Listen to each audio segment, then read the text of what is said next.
grâce complètement. Donne-moi puissant de donne-moi un bon amen qui ouvre le ciel. Oh, l'église aujourd'hui ne souffre pas, n'est-ce pas, d'un manque, n'est-ce pas, de proclame, mais d'un manque de puissance. Est-ce que vous comprenez? L'église aujourd'hui ne souffre pas d'un manque de proclame. Les programmes, il y en a assez, mais il manque quoi là? Puissance. Et pour que la puissance, tu l'exerces, il faut que tu reçoives quelque chose en toi. Il faut que tu reçoives le feu de Dieu en toi. Amen, amen. Et que les choses commencent à bouger. C'est là où tu partiras d'une femme ordinaire, une femme simple, mais tu deviendras, n'est-ce pas, un instrument très dangereux entre les mains de Dieu. On t'appellera maintenant dans ta famille danger de mort. Lorsqu'on te verra, on dira non, non, non, la dangereuse là est arrivée. Même si on ne te le dit pas, mais dans leur cœur, c'est ce qu'ils sont en train de dire. Celle qui casse aux choses encore arrivées. Oui, j'ai été envoyé du ciel. Oui, tu as été mandaté du ciel. C'est pour causer des dégâts. Voici pourquoi, frères et sœurs, tu dois prendre conscience que tu es le temple de Dieu, que la gloire de Dieu, la Shekinah de Dieu habite en toi. Tu es l'habitation vivante du Saint-Esprit. Que l'Esprit de Dieu habite en toi. Dieu le Père, le Fils et le Saint-Esprit ont déménagé. Ils sont maintenant en toi. Le ciel est vide. Si vous allez au ciel, le Saint-Esprit n'est plus au ciel, le Saint-Esprit est en toi. Alors tu dois prendre conscience qu'en moi, il y a un grand Dieu. Alléluia. Voici pourquoi tu dois te positionner chaque jour dans la prière. Donne-moi un amen. Nous avons des réunions, mais pas toujours le feu. Frères et sœurs, le feu doit être notre partage. Le feu doit être notre marque de fabrique. Le feu, c'est ce qui va nous distinguer. Parce que lorsque tu es là au milieu des serpents qui se sont déguisés, n'est-ce pas, chrétiens, c'est le feu qui est en toi qui va les bousculer, qui va les réchauffer. Et il va montrer leur nature. Alléluia. Ils vont commencer à crier n'importe comment. Je me rappelle Jésus qui était enflammé. Il rentre dans une synagogue. Il y avait des gens qui étaient là, qui adoraient tout le temps dans les mêmes synagogues. Mais voici qu'un homme enflammé entre. Dès que Jésus a commencé à parler, les esprits ont commencé à crier. Oh, pourquoi tu viens nous persécuter avant le temps? Pourquoi tu viens t'occuper de nos affaires? Donc vous êtes dans la synagogue de Dieu, vous êtes dans le temple de Dieu, vous faites des affaires. Non, non, non, non, non. Une femme doit se lever, un homme doit se lever. Où est du feu? Où est du Saint-Esprit? Pour venir stopper vos affaires, pour venir stopper vos business. J'ai dit, l'église n'est pas un temple de business. C'est pas au temple qu'on doit faire les business. Les business dehors. La maison de mon père sera une maison de prière. C'est-à-dire une maison de feu. Dites une flamme de feu. Flamme de feu. Oh my God. Donc, frères et sœurs, la demande, remplis-moi de ton esprit, n'est pas, n'est-ce pas, une simple prière. C'est un cri, n'est-ce pas, de vie ou de mort. Ce n'est pas une simple prière. Remplis-moi de ton esprit. Ce n'est pas une simple prière. C'est un cri de vie ou de mort. De ton esprit. Soit, c'est une question de vie ou de mort. Soit je meurs. Je préfère ne pas occuper la terre inutilement. Seigneur, enlève-moi. Si tu ne peux pas me remplir de ton esprit, Seigneur, fais que je ne sois plus sur la terre. Que j'entre, parce que si je suis sur la terre, c'est pour que tu me remplisses de ton feu. C'est pour que tu me remplisses de ton esprit. Et alors sur la terre, je dois brûler. Alors sur la terre, je dois accomplir ce soir. Et c'est à cela que nous sommes appelés. Alléluia. Prie comme ça et tu feras la différence. Permettez-moi juste de revenir sur les 4 étapes pratiques pour être rempli de l'esprit. J'ai laissé les autres passages, mais je parle maintenant sur cette dernière étape. Les étapes pratiques pour être rempli du Saint-Esprit. Le premier point, c'est ce que Jésus développe dans Luc chapitre 11, le verset 13. C'est désirer et demander. Désirer et demander.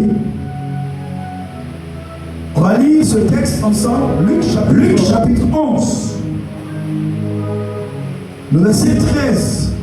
Il a dit ceci. Si donc méchant comme vous l'êtes, vous savez donner de bonnes choses à vos enfants,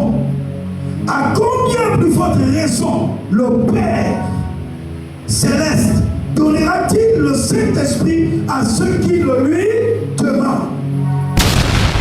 Donc la première condition d'être rempli, c'est quoi? Le désir est demandé. Il faut désirer et demander. Amen. C'est pas parce que je suis venu aujourd'hui, j'ai demandé. Et j'ai désiré, j'ai demandé. Et demain, je veux le venir. Je l'ai chaque jour, je veux demander. En fait, c'est la seule demande que je dois formuler auprès du trône de Dieu. Amen. Tous les jours, demande d'être rempli du Saint-Esprit. Est-ce que vous comprenez? Demandez d'être rempli du Saint-Esprit. Désirez d'être rempli du Saint-Esprit. Il dit tout moment que vous savez donner les bonnes choses à vos enfants. Appelez votre raison. Combien, n'est-ce pas, le Père vous donnera-t-il le Saint-Esprit si vous le lui demandez? En fait, Jésus est en train de nous dire que la seule demande en vérité que Dieu va entendre de nos bouches tous les jours, c'est quoi? Le Saint-Esprit. Père, remplis-moi du Saint-Esprit. Père, donne-moi ton Esprit Saint. Donne-moi ton Esprit Saint. Alléluia. Donc, deuxième point, ça a trait à la repentance. Se repentir et se purifier. Actes chapitre 3, le verset 19. Se repentir et se purifier. Actes chapitre 3 et le verset 19. Frères et sœurs, tu dois te repentir et te purifier. Actes chapitre 3, le verset 19 dit ceci. Il dit, repentez-vous donc et convertissez-vous pour que vos péchés soient pardonnés. Amen, amen. Repentez-vous et convertissez-vous pour que vos péchés vous soient pardonnés. Actes chapitre 3, le verset 19. Troisième point, se disposer dans la prière et l'attente. Amen. Il faut se disposer dans la prière et dans l'attente. Amen. Donc c'est le travail que tu dois faire. Dieu veut te remplir du Saint-Esprit. Tu dois désirer, tu dois demander, tu dois te repentir et se purifier. Et tu dois te disposer dans la prière et l'attente. C'est là où certains d'entre nous ne sont pas, n'est-ce pas, patients. Les saints attendent. Les disciples, les apôtres ont attendu 10 jours. Chaque jour, ils étaient là. Amen, amen. Ça ne s'est pas passé le premier jour. Ils ne se sont pas découragés. Ils sont revenus le deuxième jour. Rien ne s'est passé. Le troisième jour, le quatrième jour, le neuvième jour, rien ne se passait. Mais le 10e jour, alléluia, il faut persévérer. Il faut attendre. Eux aussi, ils sont attendus. Amen, amen. Mais toi, tu viens seulement un seul jour, tu pries et tu t'arrêtes. Tu dis non, Dieu n'a pas honoré sa parole. Non, c'est toi qui n'es pas sérieux. C'est toi qui n'as pas été fait. Amen, amen. Dieu veut te le donner, mais il faut être patient dans l'attente. Amen, amen. Il faut ces points-là, il faut développer ce point. Et le dernier point, c'est Éphésiens chapitre 5, le verset 19 à 18. Où on dit, soyez continuellement remplis du Saint-Esprit. Donc le dernier point, c'est quoi? Se persévérer dans la communion. Persévérer dans la communion. La communion non seulement avec Dieu, mais la communion aussi avec nos frères et sœurs. Amen. Et ça là, on va vraiment insister là-dessus. On va travailler sur la communion. Parce que le Saint-Esprit ne descend pas là où les hommes ont les pensées divisées.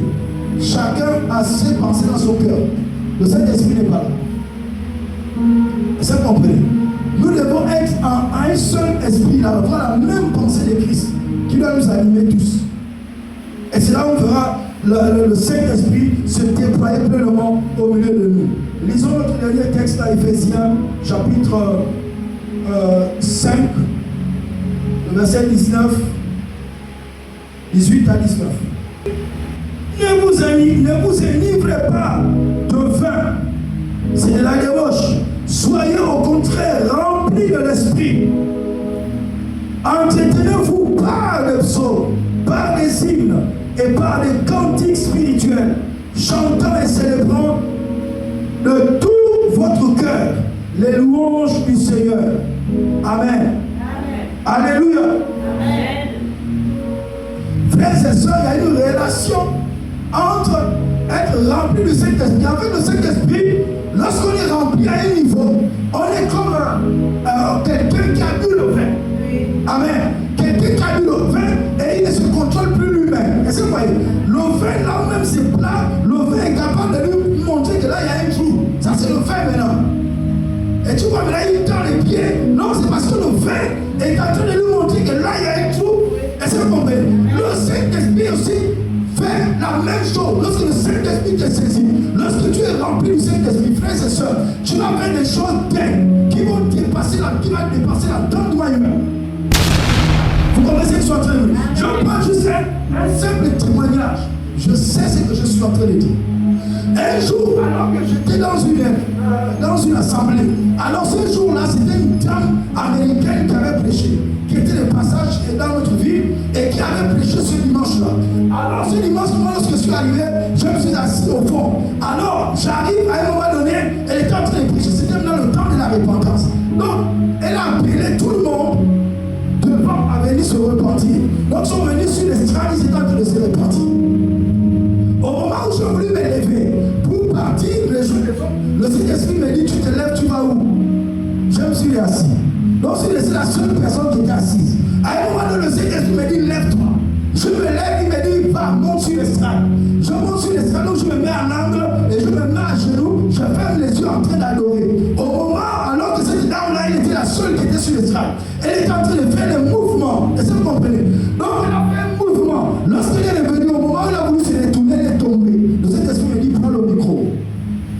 Vous voyez? Et j'ai pris le micro, j'ai libéré les paroles à une fraction de seconde. Après, dès que je me suis retourné pour lui remettre le micro, elle aussi, elle s'est levée. Je lui ai donné son micro. Je suis descendu. Le Saint-Esprit peut faire des choses dingues. Amen. C'est ça, c'est ce que le Saint-Esprit est capable de faire. C'est compris.